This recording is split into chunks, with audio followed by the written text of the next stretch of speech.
Le bilan de cette attaque est lourd, au moins 35 morts et 134 blessés, selon les autorités ukrainiennes.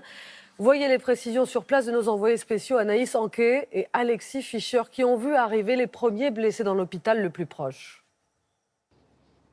Bonjour Laila, oui, ces blessés, nous les avons vus arriver juste où je me trouve, à une centaine de mètres derrière moi, au bout du chemin.